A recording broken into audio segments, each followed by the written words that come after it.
నమస్కారం ఘంటారావానికి స్వాగతం. ముందుగా ప్రధానాంశాలు. నిర్మల అధ్యక్షతన ప్రారంభమైన జీఎస్టీ మండలి భేటీ. కరోనా ఔషధాలు, పరికరాల పన్నులపై చర్చ.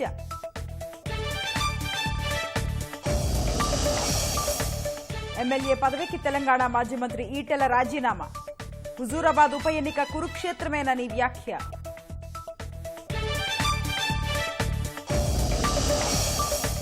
పంజాబ్లో బీఎస్పీతో పొత్తు పెట్టుకోనున్న అకాలీదళ్ దాదాపు 27 ఏళ్ల తర్వాత కలిసి పోటీకి సిద్ధం.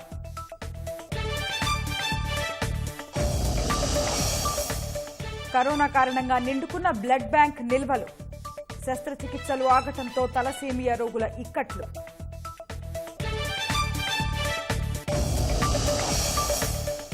దేశంలో 10 లక్షలకు పైగా కోవిడ్ క్రియాశీల కేసులు. ఇప్పటి వరకు దాదాపు 25 కోట్ల మందికి టీకా.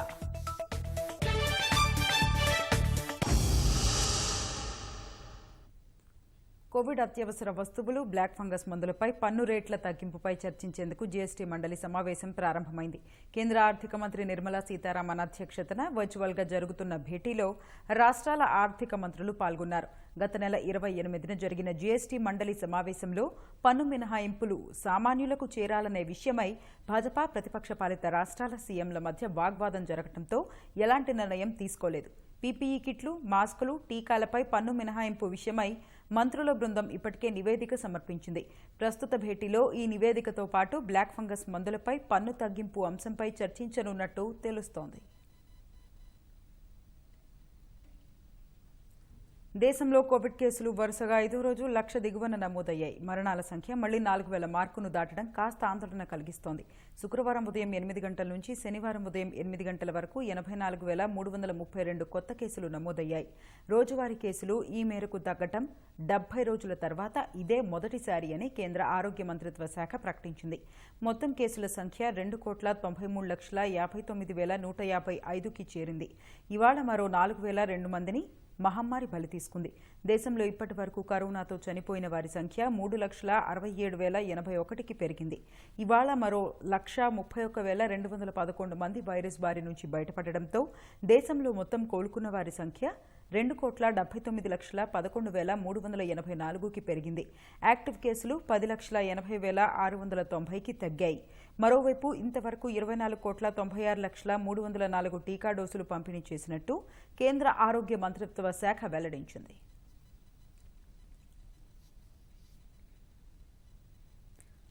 ఎమ్మెల్యే పదవికి తెలంగాణ మాజీ మంత్రి ఈటెల రాజీనామా చేశారు. తెరాస బీఫామ్ ఇచ్చినా గెలిపించింది మాత్రం ప్రజలేనని ఈటెల వ్యాఖ్యానించారు. గన్ పార్క్ వద్ద ఏనుగు రవీందర్ రెడ్డి, తుల ఉమతో కలిసి నివాళులు అర్పించిన ఈటెల అనంతరం తెలంగాణ సభాపతి కార్యాలయానికి వెళ్లి రాజీనామా పత్రం అందజేశారు. ఈ నెల 14న ఈటెల భాజపాలో చేరనున్నారు. 17 ఏళ్లుగా ఎమ్మెల్యేగా కొనసాగానన్న ఈటెల హుజూరాబాద్లో కౌరవులు, పాండవులకు మధ్య యుద్ధం జరగబోతోందన్నారు. అధికార దుర్వినియోగం చేసి ఉప ఎన్నికలో గెలవాలని చూస్తున్నారని విమర్శించారు. కరోనాతో వందల మంది ప్రాణాలు పోతున్నా ప్రభుత్వం పట్టించుకోలేదని ఈటెల ఆరోపించారు. నా ఎజెండా తెలంగాణ యావత్ ప్రజానికం ఒక ఫ్యూడల్ నియంతృత్వ పాలన కొనసాగుతూ ఉంది కాబట్టి దాని నుంచి విముక్తి చేయడమే, దానికి గోరి కట్టడమే నా ఎజెండాగా ఉంది కాబట్టి నా ఎజెండాని ప్రజలు హర్షిస్తారని, అర్థం చేసుకుంటారని చెప్పి మనం చేస్తా ఉన్నాం. చైతన్యం తెలంగాణలో ఉండొద్దు, సంఘాలు తెలంగాణ ఉండొద్దు, ఐక్యత తెలంగాణ ఉండొద్దు. నేను ఒక చక్రవర్తిలాగా పరిపాలించుకోవాలి, నా తర్వాత నా కుటుంబ సభ్యులు పాలించినటువంటి ఒక ఫ్యూడల్ మనస్తత్వం ధోరణి తప్ప ఇక్కడ ప్రజాస్వామిక వాతావరణం లేదు. ఇవాళ కొనసాగుతున్న ఎమ్మెల్యేలకు, కొనసాగుతున్న మంత్రులకు, కొనసాగుతున్న పార్టీ సహచరులకు వాళ్ళకి అన్ని విషయాలు తెలుసు. డబ్బుకి, కేసీఆర్ అహంకారానికి, తెలంగాణ ఆత్మగౌరవానికి, ఈ కేసీఆర్ గారి ప్రభుత్వానికి మధ్య జరిగేటువంటి ఈ పోరాటంలో మీరందరూ కూడా మా హుజూరాబాద్ ప్రజలకి ఇవాళ సంఘీభావంగా ఉండండి, వాళ్ళకు స్ఫూర్తినిచ్చేదిగా ఉండండి, తెలంగాణ ఆత్మగౌరవ బావుటలు నిలిపే ప్రయత్నం చేయమని చెప్పి కోరుతున్నా. ఇంజనీరింగ్ విద్యలో బోధనతో పాటు ప్రాక్టికల్స్ చాలా అవసరం. కోవిడ్ వల్ల ఇళ్లకే పరిమితం అవుతున్న విద్యార్థులు ప్రయోగశాలలను వినియోగించుకునే పరిస్థితి లేదు. ఇంట్లో ఉంటూనే ప్రాక్టికల్స్ చేసుకునేలా ప్రముఖ విద్యా సంస్థలు వర్చువల్ ప్రయోగశాలలను అందుబాటులోకి తీసుకొచ్చాయి. ఈ విధానం వల్ల ప్రయోగశాలలలో ఉన్నట్టుగానే విద్యార్థులు ప్రాక్టికల్స్ మెళకువలు నేర్చుకుంటున్నారు. కరోనా కారణంగా ప్రయోగశాలలకు దూరమైన ఇంజనీరింగ్, సైన్స్ విద్యార్థుల కోసం ఐఐటీలు, ప్రముఖ సాంకేతిక విద్యా సంస్థలు వర్చువల్ ప్రయోగశాలలను అందుబాటులోకి తీసుకొచ్చాయి. యానిమేటెడ్ డెమాన్స్ట్రేషన్ విధానంలో విద్యార్థులు ఇంటి వద్ద ఉంటూనే ప్రయోగాలు చేసుకోవచ్చు. వర్చువల్ ల్యాబ్స్ పై చాలా కళాశాలలు అవగాహన కల్పించడంతో పాటు ఒప్పందాలు కుదుర్చుకుంటున్నాయి. విజయవాడ, విశాఖలోని కొన్ని కళాశాలలు ఐఐటీ బాంబేతో బ్రాంచుల వారీగా వర్చువల్ సదుపాయాన్ని ఉపయోగించుకుంటున్నాయి. కళాశాలలే కాకుండా విద్యార్థులు నేరుగా ఐఐటీల వెబ్సైట్లలోకి వెళ్లి ఈ సదుపాయాన్ని పొందుతున్నారు.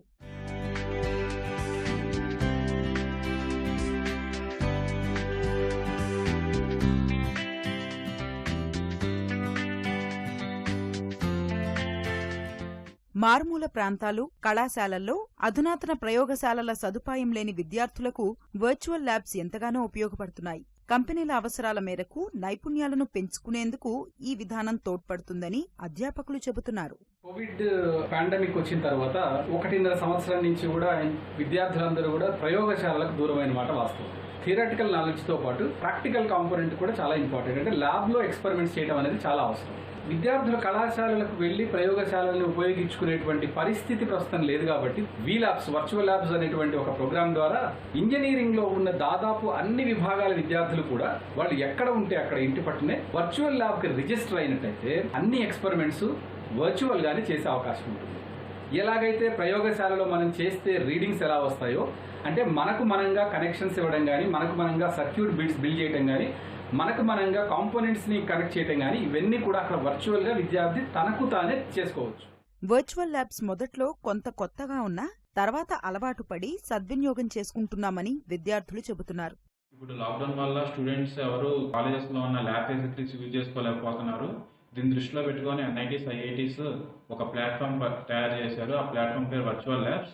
Premium institutes like NITs, IITs లో మాత్రమే ఉండే రీసెర్చ్ అండ్ ల్యాబ్ ఎక్విప్మెంట్స్ అన్ని దాంట్లో వర్చువల్ గా మనకి అవైలబుల్ గా ఉంటాయి. దాన్ని రూరల్ ఏరియాస్ లో ఉన్న స్టూడెంట్స్ కూడా తీసుకురావడం చాలా మంచిది. నేను ఈ ప్లాట్ఫామ్ ని ట్రై చేశాను. ఫస్ట్ లో చాలా కొత్తగా అనిపించేది, కానీ తర్వాత చాలా ఇంట్రెస్టింగ్ గా ఉంది. సాంకేతిక విద్యతో పాటు ఉపాధి అవకాశాలు మెరుగుపరుచుకునేందుకు వర్చువల్ ప్రాక్టికల్స్ విధానాన్ని విద్యార్థులు అందిపుచ్చుకోవాలని నిపుణులు సూచిస్తున్నారు. బ్లడ్ బ్యాంకుల్లో నిల్వలు నిండుకున్నాయి. కరోనా కారణంగా రక్తదానానికి ఎవరూ ముందుకు రావడం లేదు. ఈ ప్రభావం తలసేమియా బాధితులపై గట్టిగానే పడింది. చాలా ఆసుపత్రుల్లో అత్యవసర శస్త్రచికిత్సలు ఆగిపోయాయి. కరోనా తగ్గితే కానీ పరిస్థితులు మెరుగయ్యేలా లేవని వైద్యులు అంటున్నారు. కోవిడ్ వ్యాప్తితో రాష్ట్రంలో రక్త నిల్వలు భారీగా తగ్గాయి. గర్భిణులు, తలసేమియా బాధితులు రక్తం అందక తీవ్రంగా ఇబ్బంది పడుతున్నారు. గతేడాది మార్చిలో వైరస్ కేసులు ప్రారంభమైనప్పటి నుంచి రక్త సేకరణ బాగా తగ్గింది. మళ్లీ నవంబర్లో నిల్వలు సాధారణ స్థితికి చేరాయి. ఈ ఏడాది మార్చి నుంచి తిరిగి ఆటంకాలు మొదలయ్యాయి. గతంలో మాదిరిగా రక్తనిధి కేంద్రాలకు స్వచ్ఛందంగా వచ్చే దాతలు తక్కువయ్యారు. అవసరమైనప్పుడు ఫోన్ చేస్తే వచ్చి రక్తాన్ని ఇచ్చేవాళ్లు అందుబాటులో లేకుండా పోయారని వైద్యులు అంటున్నారు. కరోనా బాధితులకు ఆర్టీపీసీఆర్ పరీక్షల్లో నెగిటివ్ వచ్చిన 14 రోజుల తర్వాతే రక్తం ఇవ్వాలని నిబంధనలు చెబుతున్నాయి. టీకా వేసుకున్న వాళ్లు కూడా 14 రోజుల తర్వాత రక్తదానం చేయవచ్చని కేంద్రం తాజాగా మార్గదర్శకాలు జారీ చేసింది. వీటి ప్రభావం రక్త సేకరణపై పడింది.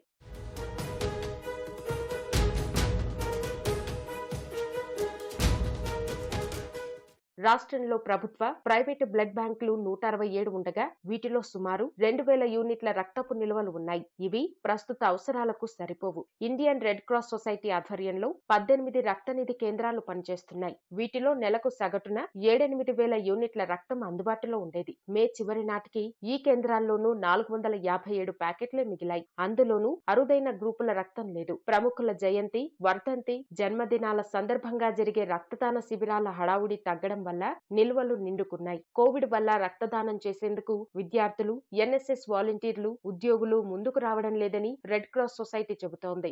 ప్రస్తుతం మన రాష్ట్రంలో ఉంటే అన్ని బ్లడ్ బ్యాంకుల్లోనూ ఉంటే ఒక 10, 20, 50 లోపు ఉంటే ఉన్నాయి బ్లడ్ యూనిట్స్. ఎంత గొప్ప బ్లడ్ బ్యాంక్ అయినా సరే బ్లడ్ చాలా స్కేర్సిటీ ఉంది.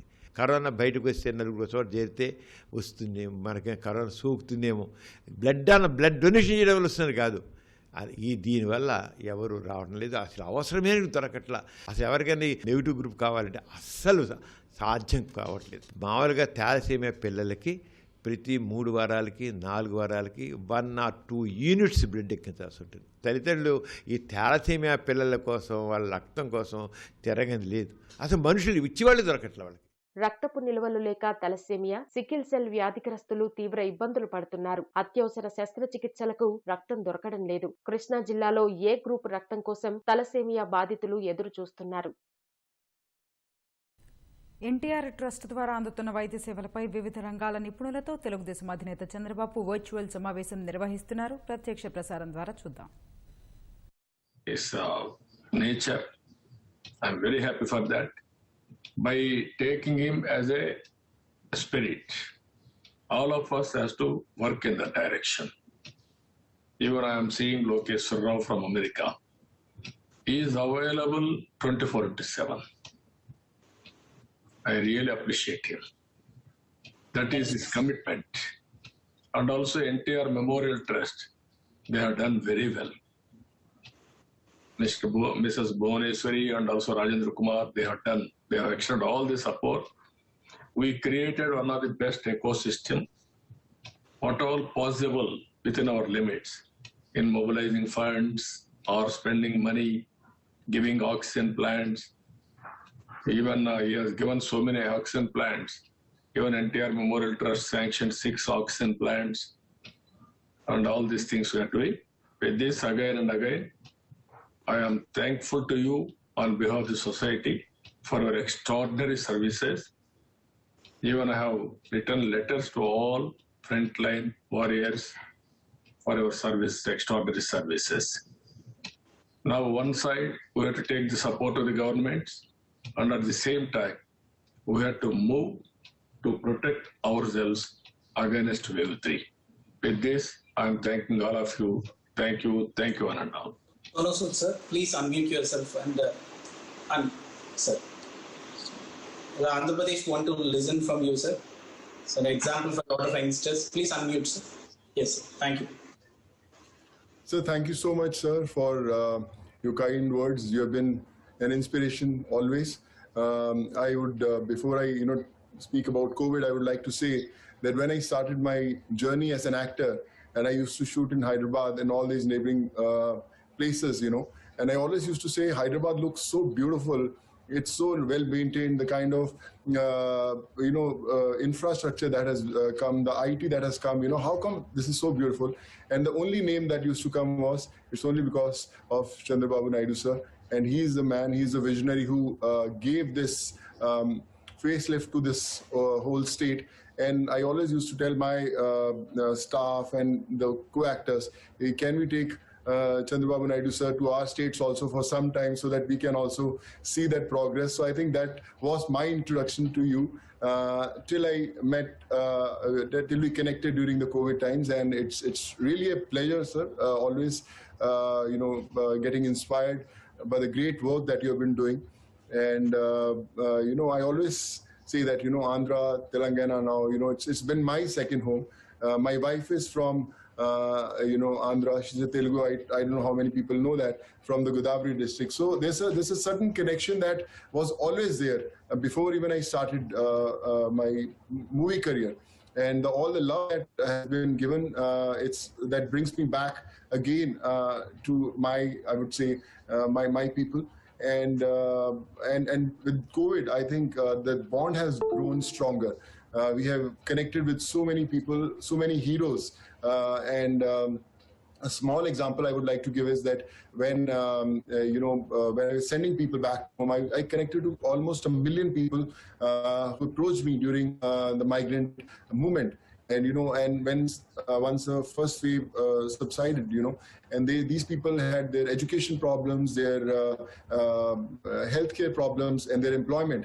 So I started this platform called Pravasi Rozgar, which was later, called Good Worker with Temasek. We've given employment to almost close to 2 lakh people, done almost 2,400 surgeries, many in Andhra and Telangana, most of them. And, obviously education also. And I realized that people thought that second wave has subsided and everything is coming to normal. actually second wave started even before the second wave actually began. The second wave for me was the problems that people had because of the first wave.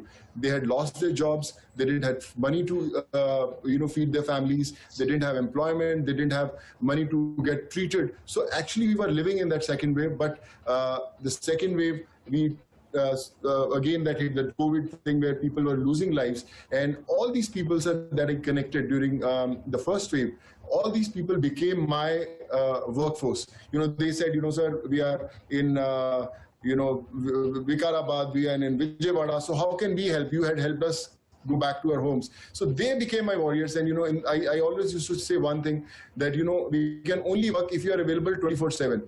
It's not that, okay, I'm busy, I can give 4 hours. I said, in the middle of night, someone has a medical emergency, I'm going to call you in the middle of night, that you have to help.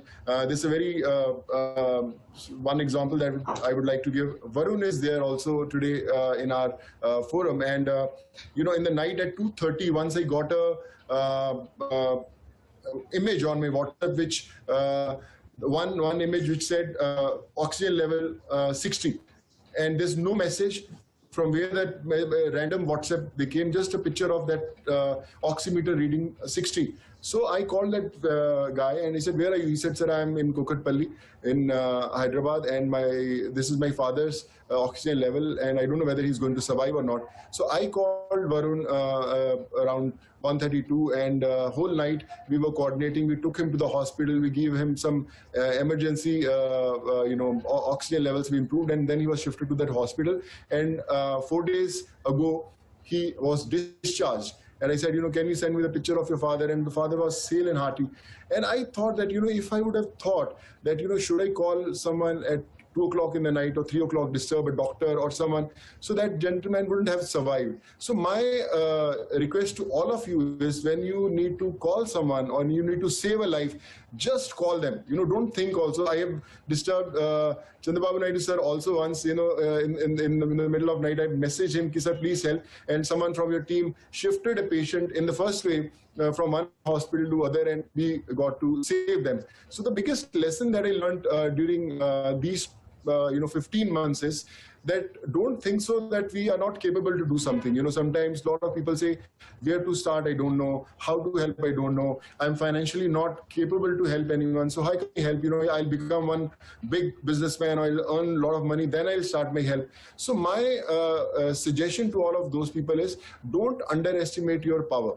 You don't need money to help. You just need that one phone call to call someone for help. If someone is having a problem, you can call any one of us. That's why there's a problem. And if you are able to save that individual, I think you have done your job as a warrior. So I feel COVID is the biggest professor that the world saw. It taught us empathy. It taught us what humanity is. It taught us how a normal person can save a life. So take it as a lesson of a life, that it's not about whether you are capable of doing it or not. You have to believe you are capable of doing it. I as an individual, I always used to act. I never knew that I can get 12,500 students from places like Kyrgyzstan, Kazakhstan, Uzbekistan, Russia, Philippines, Georgia. But I got them because I believed that I can get them. I was sending medicines, I was sending injections to people, I was trying to get them ICU beds, oxygen. So I'm learning every single day. Every day I wake up, there's someone who teaches me a lesson that, Sonu, you can do it, and I try to do it. Like I said, we are starting with almost 18 oxygen plants across the states. So people say, yeah, why not Punjab? You are from Punjab. Why not Maharashtra? You are living in Maharashtra. So my first 4 plants are coming in Andhra and Telangana, one in Kurnool, Nellore, Hyderabad. We are planning, and one more place we are hunting for, which is a very genuine one. So my point is, society doesn't have any religion, any creed, any caste, any state. So I think we have to do and set examples for everyone. Like Sir said, when the crisis had hit, and he had gone to Odisha and Uttarakhand and all these places, I think that is the biggest example of an individual, that you can do anything if you believe that you can do it. And today, I don't know what all is written in fate, but this is our first step You know, I read a very nice thing in the morning. When you become rich and famous, don't try to